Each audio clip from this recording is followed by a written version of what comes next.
Additions of rational algebraic expressions, not same denominators. How can we add rational algebraic expressions when the denominators are not the same? The first one is, we're going to find the least common denominator. Ano ba yung least common denominator? So, for example, the 6 and 3, the least common denominator of 6 and 3 is 6.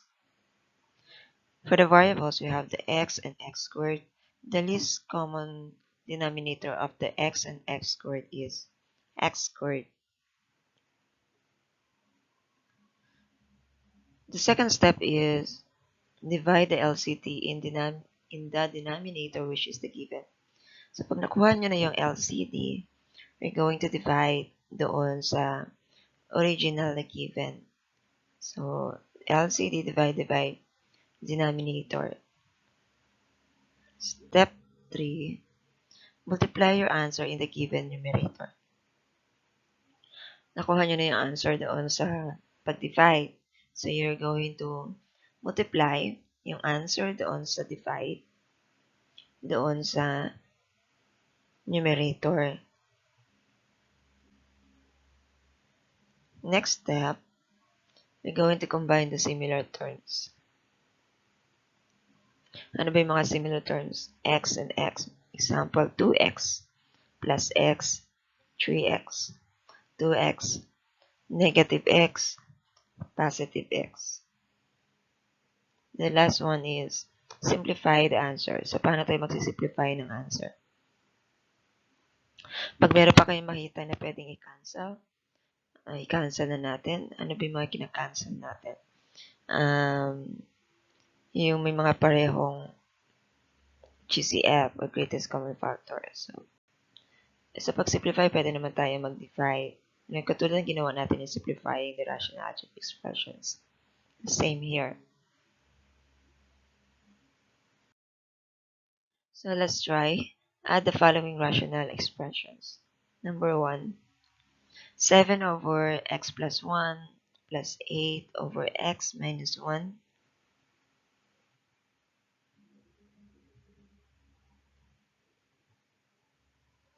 So magkaiba ang denominator. We're going to get the LCD. So ano yung mga LCD natin? So bago tayo kumuha ng LCD, you have to be careful sa pagkuha ng LCD. Kailangan i-check nyo muna yung kanyang denominator kung pwedeng i-factor. So sa x plus 1 hindi na siya pwedeng i-factor. Ang x minus 1 hindi na siya pwedeng i-factor. So kasi pagka pwedeng i-factor, you have to make it a factor muna para makita natin yung pinaka-LCD.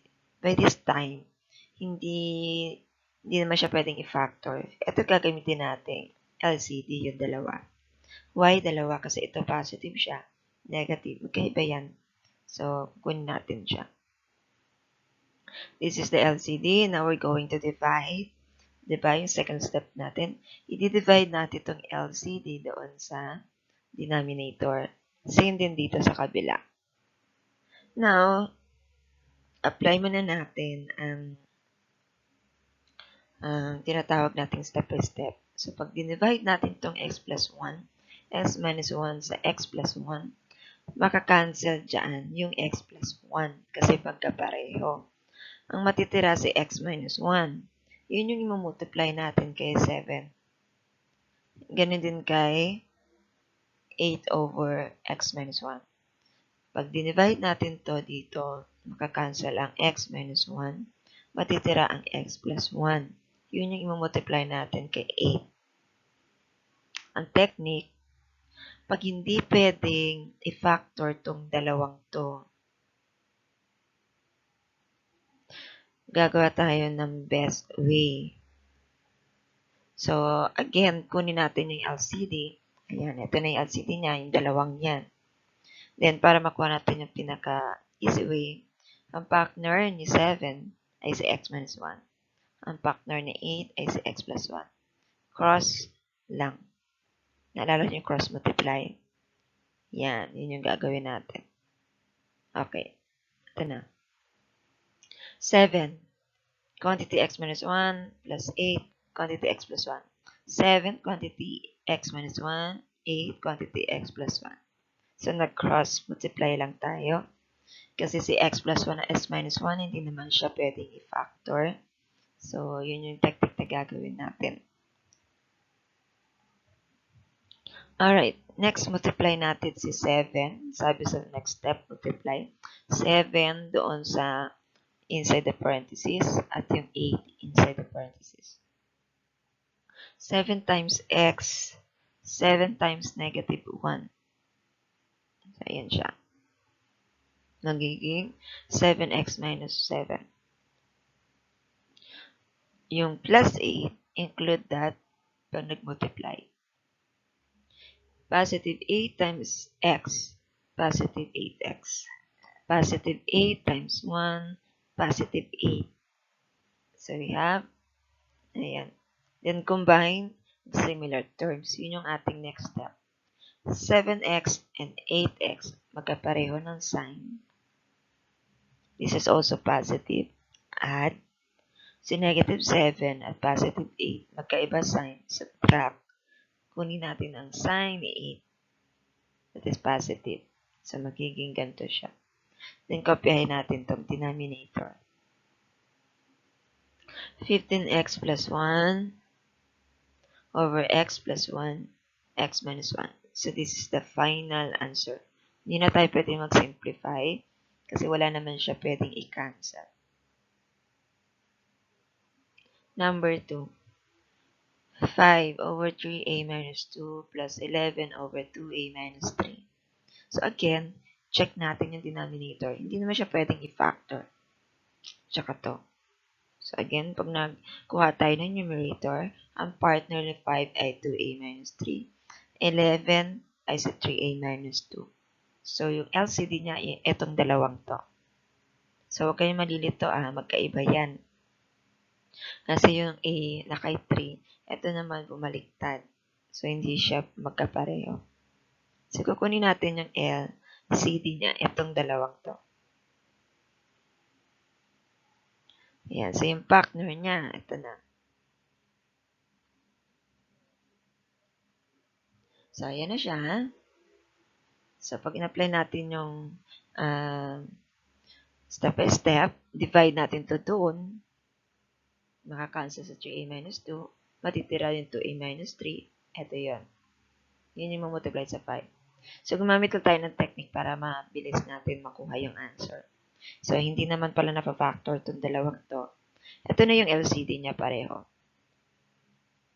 Then, pagkuha ng numerator, partner ni 5, ito. Partner ni 11, ayan. Alright? So, let's have the multiplication, this one. So, si 5a times 2a, 10a. Si 5 times negative 3, negative 15. Ayan na. Si positive 11 times 3a, 33a. Si 11 times negative 2, negative 22.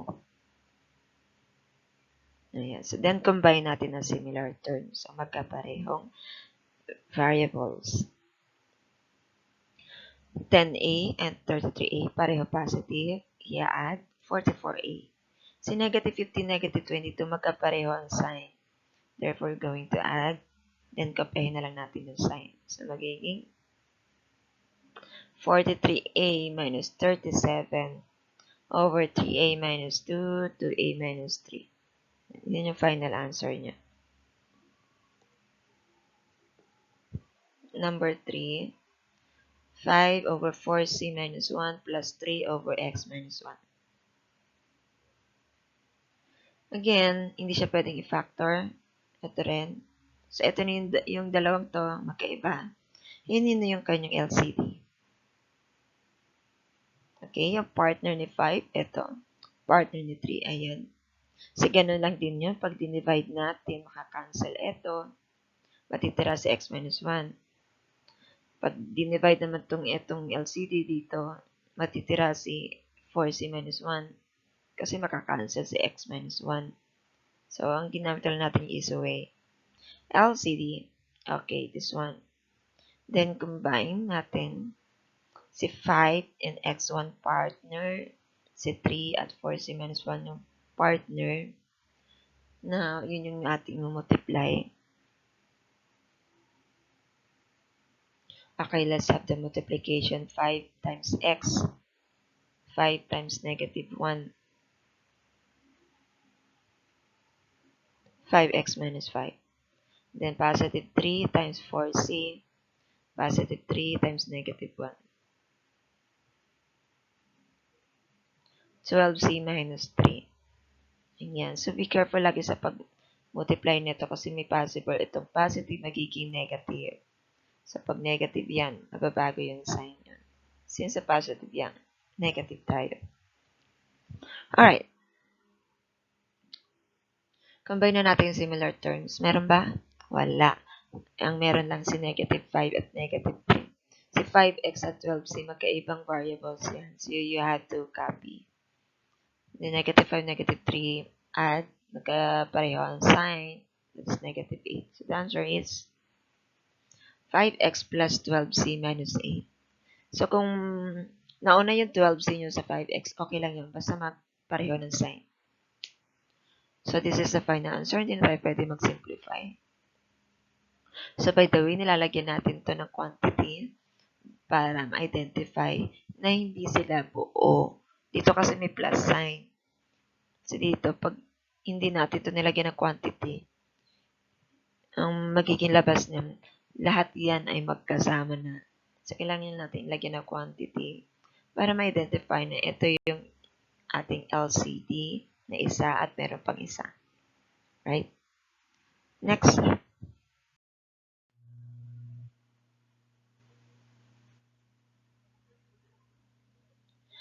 Number 4, 5 over 2x plus 6 plus 2 over 3x plus 9.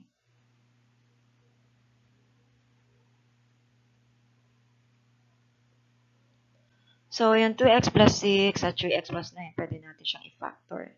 So, ito yung sinasabi sa inyo na be careful. You have to observe muna yung denominator kung pwede siyang i-factor. So, pag pwedeng i-factor, you have to factor it first para makita natin yung LCD. So, doon sa unang example, wala naman siyang i-factor. Kaya, nagdiretso tayo at nagkuha tayo ng pinaka-easy way. So, for this one, we have to factor. So, 2x plus 6 to quantity x plus 3. In-apply natin yung common monomial. Ganun din kay 3x plus 9. So, mapapansin nyo parehong x plus 3. Pag kumuha tayo ng LCD dito, you have to make sure na pag kumuha tayo ng LCD, pag may pareho, isa lang kukunin natin. Pero pag meron siyang exponent na mataas, yun yung exponent na mataas ang kukunin natin pagkapareho. So, by this time, wala siyang exponent na mataas. Pareho lang naman sila. Isa lang kukunin natin, si x plus 3. Si 2 and 3, ang explanation dyan para makuha yung LCD, na alala niyo yung multiplication of table. Si 2, meron siyang 2 times 1 is 2. Yung answer na 2.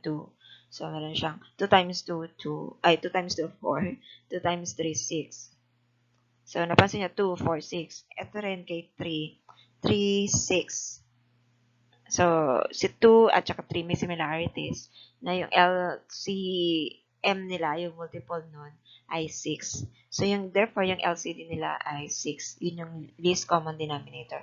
Hindi tayo pwedeng tumaas ng common denominator nila kasi nga, least ang kukunin natin. So, 6 lang. So, ito yung ating LCD. Yun yung gagamitin natin. Yan. So, para makuha naman na natin yung ating partner ni 5 at yung partner ni 2 doon sa numerator, you have to divide. So, since na magkapareho naman tong LCD na to na x plus 3, mawawala na yan, makakancel out. 6 divided by 2 is 3. So, yun yung partner ni 5, si 3. So, yun din siya. Kaso mawawala lang din yung x plus 3. Kasi pareho nga to yung LCD niya. Alright, ganun din dito. Si 2. Mawawala yung x plus 3, matitira si 2. Kasi pag dinivide natin, inano tayong process, 6 quantity x plus 3 divided by 3, quantity x plus 3. 6 divided by 3 is 2. Then yung x plus 3, makakancel na yan. Mawala na siya. So, let's have this one. Ayan yung ating numerator ng mga partner niya. So, 5 times 3 is 15. Then 2 times 2 is 4. So, add natin. So, the answer is 19 over 6 quantity x plus 3. So, hindi na siya pwedeng simplify kasi hindi mo pwedeng i-cancel si 19 at 6. Hindi na siya pwedeng ma-reduce sa lowest term. Next, 2 over x squared minus 1 plus 1 over x squared minus 2x plus 1. Si x squared minus 1, ito yung kanyang factor. Using this difference of the squares. Ayan. So, this one is general trinomial. We have x minus 1 squared. Oh, it's not general trinomial. So, this is the perfect square trinomial. Kasi perfect si 1, perfect si s squared. Ayan. Ito yung ating factor. Next step is, kunin natin yung LCD. So, the LCD is x minus 1 squared. Ayan. Ito yung sinasabi ko sa inyo. Magkapareho sila pero magkaiba ang kanilang exponent. So, pag kumuha tayo ng LCD, yun yung mataas na exponent ang kukunin natin. Alright, so may natira pa tayo ng x plus 1. So, ito yung LCD nila. Now, ano yung mga partner? So, ang partner nito, pag dinivide natin yung x minus 1 squared, quantity x plus 1 dito, makakancel si x plus 1 kasi magkapareho. Eto, hindi siya basta-basta makakancel kasi may matitira siya isa pa. Kasi ito 2, eto 1. Therefore, pag minus natin yan, 1.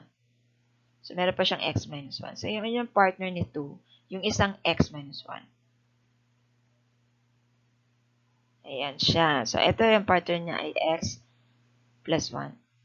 Bakit? Kasi makakancel to eh. Pag dinivide natin to, yung LCD dito, may titira si x plus 1. Okay? So, let's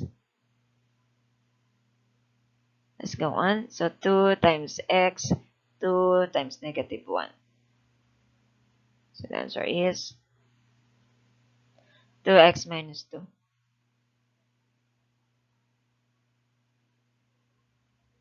Then, 1 times x, 1 times 1 is x plus 1.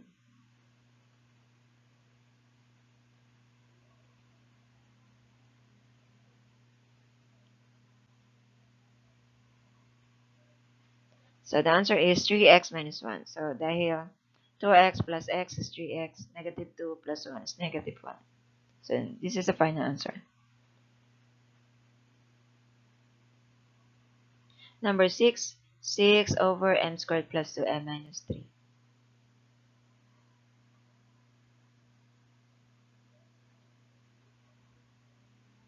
Plus 4 over m squared plus 8m plus 15. So, ito yung factor niya using general trinomial. Ayan. So, kunin na natin yung LCD. M plus 2m minus 1. So, this one is m plus 5. So, isa lang yung kinuha niya kasi ito magkapareho naman. Dito na siya. Now, the LCD is m plus 3m minus 1, m plus 5. Then, pag dinivide natin to, dito tayo mag-divide sa yellow, ha. So, ang mangyari niyan ay makakancel yung m plus 2m minus 5. Matitira sa m plus 5. So, yun yung partner niya 6. So, same din dito. So, matitira rito yung m minus 1. Yun yung partner ni 4. Makakancel kasi yung m plus 5, m plus 3. So, matitira yung m minus 1. So, now, let's have the answer. So, 6m plus 30. 6 times m, 6 times 5. That is 6m plus 30. So, ganun din dito, we have 4m minus 4. Then, combine the similar terms. 6m tsaka 4m, plus 10m. Then, 30 minus 4 is 26. So, pwede natin i-apply dito yung common monomial to simplify. We have 2 quantity 5m plus 13. So, this is the final answer over the LCD.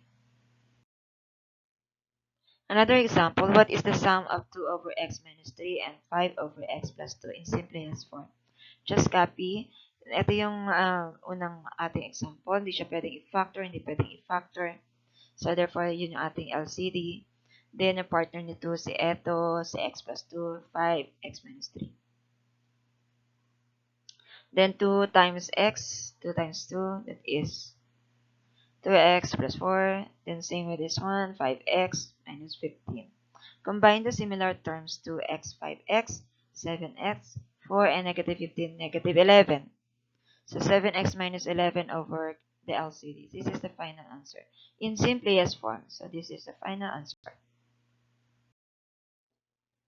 What rational expression should be added to 4 over x minus 5 to get the sum of 7x plus 5 over the denominator? Right? The x minus 5 and x plus 5. So, ito yung mga choices niya.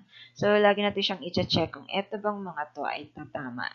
Makukuha ba natin yung answer na 7x plus 5 over the LCD? Let's say, so lagay muna natin yan, given. Next, given din. Next, apply na natin. Tingnan natin kung sino yun. Sino sa kanila yung tamang answer. Copy the LCD. Okay, let's have this one. Again, partner, partner. So, multiply, multiply, multiply. So, magiging 4x plus 20, 2x minus 10. And then combine. We have 6x plus 10 over x minus 5x plus 5. Alright, so hindi siya, hindi lumabas yun. Next, letter B. Alright, combines. Again, we have this 4x plus 20, 3x minus 15. Then, the answer is 7x plus 5 over, ayun, lumabas siya. So, check muna natin si CND kung meron din siyang ganong answer. Check natin. Combine. Okay, combine na natin. 9x minus 5. Hindi. Ayan. So, multiply. Multiply. Combine. Hindi. So, the final answer is letter B. Siya yung answer. So, ganun yung pag-check ng answer. This is the last one. So, study hard, play hard, and be smart. So, always keep safe.